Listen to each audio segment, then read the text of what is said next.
everything is open. When they talk about the Akashic records and the records of the soul, the records of a country, the records of the world, the higher knowledge all being in the Akashic records, when you're in the fifth dimension, all that's open. Everything is open in the fifth dimension. Everything.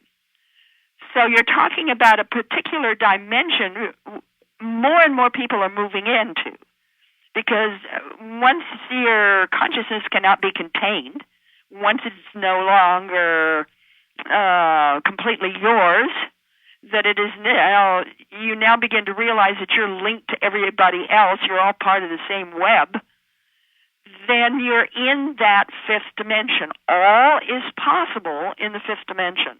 When we're talking about the void, and there's lots of, legends and myths and stories and traditions about the void, whether you're in Buddhism or, mystical and metaphysical traditions talk about the void. The void is, I consider to be either the fifth dimension or the entry into the fifth dimension. Is the void where the soul goes in a transition time from life as it knows I it? don't know that the void is where a soul goes, although a lot of near-death experiencers do indeed go to the void, and I was one of them. But it seems to be part of the mechanics, if you will, that holds creation, holds that energy that enables creation to exist. If we're talking about the void being devoid of everything, well, no, there's a shimmer there. There's an activity there. There is a pregnancy there from which creation evolves. Very, very, very interesting. We're going to switch for a moment here because it's so profound. We could literally stop the show right now. Well, you can talk about threshold experiences. All spiritually transforming experiences are threshold experiences, whether near-death,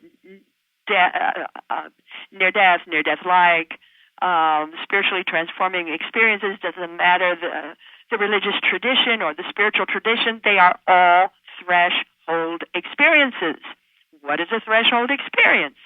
It is that moment, that second, that essence, that shift where you are thrust into that boundary between this world and the next world, between the brain and mind, between all structures of physicality, and you could say almost the fifth dimension. You're moving through that boundary. In a lot of traditions, they call the watcher at the gate. Well, the watcher at the gate literally is your brain, and the different forms and constructs that your brain will present to you.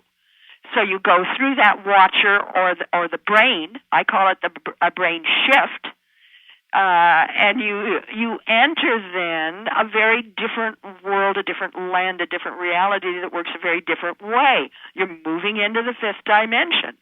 So all of these are threshold experiences. And we're finding that, at least in the United States, more than half of the people are reporting threshold experiences. Fascinating. Do you think that DMT that's manufactured in the pineal gland helps us through some of these threshold experiences? Well, it helps us all the time.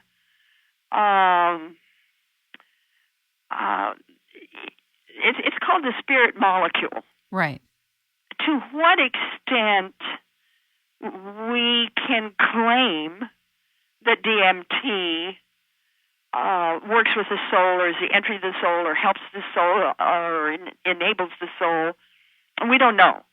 There just has not been enough research, but there has been enough done that indicates that this is somehow involved in any type of spiritually transforming experience, that somehow the soul uses this.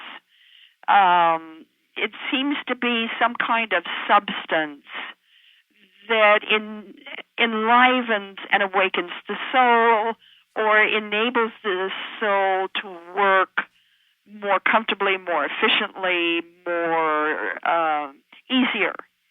And so people who take it extra, take it orally, with the idea that they're going to have a spiritual experience. What causes me to kind of back away and hesitate a little bit here is that, yes, they can have an experience.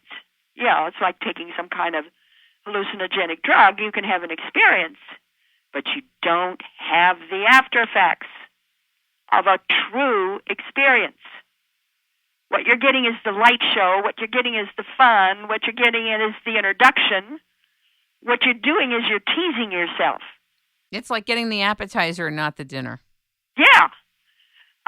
Now, if you take it under controlled circumstances whereby you have a leader or a director or someone who knows what they're doing, who can help you and guide you, then sometimes it can indeed be a door opener that enables the pattern of physiological and psychological after effects to begin. But the distinction here is that the person is initiating through their free will to have that experience versus having died, and maybe that part of their body got activated to help them through this other journey that their soul's making. Well, some of them do it quite successfully. I know one guy who's a psychologist who, as part of his early training, took that particular course and did the deed. They were out in nature. It was one of those shamanic journeys, and his teacher, his professor, with the class, all did it out in nature. And I don't know how many times they did it over whatever span of time. But for him, when he describes his experience to me, it's almost as if he really did have a near-death experience. And decades later, I can see in his behavior and how he lives his life and how he thinks that he is indeed exhibiting all of the after effects of a near-death experience. So in his case, it was very successful.